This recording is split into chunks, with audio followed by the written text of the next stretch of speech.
Tourism will begin at World Heritage Site Khajuraho in Madhya Pradesh from today. Union Minister of State for Tourism and Culture, Dr. Mahesh Sharma, will inaugurate the convention. Delegations from the BRICS countries, India, Brazil, Russia, China and South Africa will participate in it. The event will comprise of intergovernmental exchange of views and ideas and panel discussions on different subjects, including cooperation between the BRICS countries for promoting intra-regional tourism. Business-to-business meetings between India, travel trade and their counterparts from the BRICS countries will also be organized. The convention is being organized as a precursor to the BRICS summit to be held in Goa in October this year.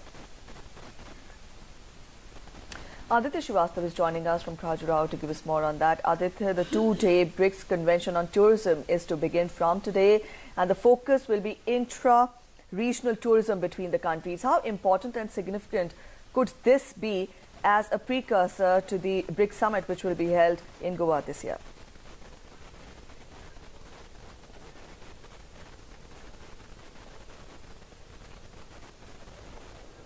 देखिए, ये basically संभवतः पहली बार ऐसा हो रहा है जब BRICS देशों के बीच में जो है पर्यटन को लेकर कोई बैठक हो रही है, कोई समिट हो रही है। और इसकी महत्वता की अगर बात की जाए तो इसकी इम्पोर्टेंस दरअसल ऐसी है कि पिछले कई सालों में कई देशों में टूरिज्म को लेकर लगातार रिसर्च हुई है, लगातार इनोवेशंस हुए हैं। ब्रिक्स देशों के बीच में उन इनोवेशंस को, उन रिसर्च को एक्सचेंज करना, आइडियाज़ एक्सचेंज करना, ये एक मकसद होगा। और कैसे इन देशों के बीच में टूरिज्म को लेकर बढ़ावा दिया जाए, कैसे उसको आगे बढ़ाया जाए, ये इसका पूरा मकसद हो सकता है। और दूसरी बात यह है कि जो ब्रिक्स देशों के बीच में जो डेलीगेशंस यहाँ पर आए हैं वो काफ़ी उत्साह के साथ यहाँ पर आए हैं, क्योंकि वर्ल्ड हेरिटेज साइट है खजुराहो और उसके बावजूद इंडिया में लगातार टूरिज्म जो है वो ग्रो कर रहा है, वो आगे बढ़ रहा है। और ऐसे में भारत की भी कोशिश यही है, इंडिया की भी कोशिश यही है कि उसको इस्टेब्लिश किया जाए। लिहाजा अतुल्य भारत को लेकर एक प्रेजेंटेशन यहाँ पर होगा जिसमें खासतौर से मध्य प्रदेश, राजस्थान,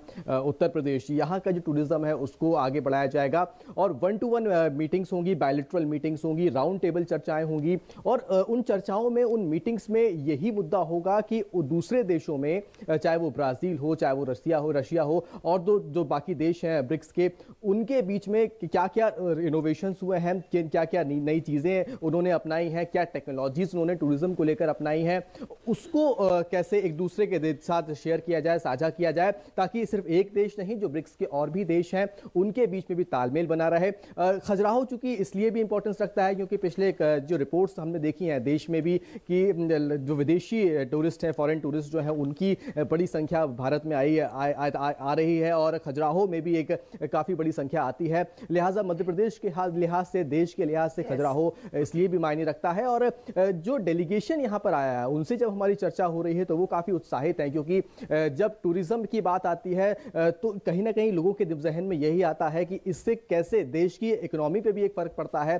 टूरिज्म अगर ग्रोथ करता है तो कोशिश यही है। जो मिनिस्टर है, स्टेट मिनिस्टर MOS हैं, वो यहाँ पर होंगे टूरिज्म के, वो इसमें पार्टिसिपेट करेंगे। इसके अलावा साउथ अफ्रीका के जो टूरिस्ट मिनिस्टर हैं वो यहाँ पर पहुंच चुके हैं। इसके अलावा बाकी देशों के जो डेलीगेशंस हैं वो यहाँ पर आ गए हैं। कोशिश अब यही है कि कैसे साझा तौर पर तमाम देशों के बीच में नए टूरिस्ट के फोकस जो होगा उसको कैसे बढ़ावा दिया जाए और कैसे उस पर अब काम किया जाए, ये किसका मकसद है। Thank you so much, Aditya, for joining us with those details. Our correspondent Aditya joining us from Madhya Pradesh and telling us more about how tourism is being picked up for the first time when we talk of the BRICS summit. And also he told us that the exchange of ideas and innovation between the countries will take place, and also a presentation on Atulya Bharat will be conducted apart from roundtable discussions and the exchange of ideas between the countries.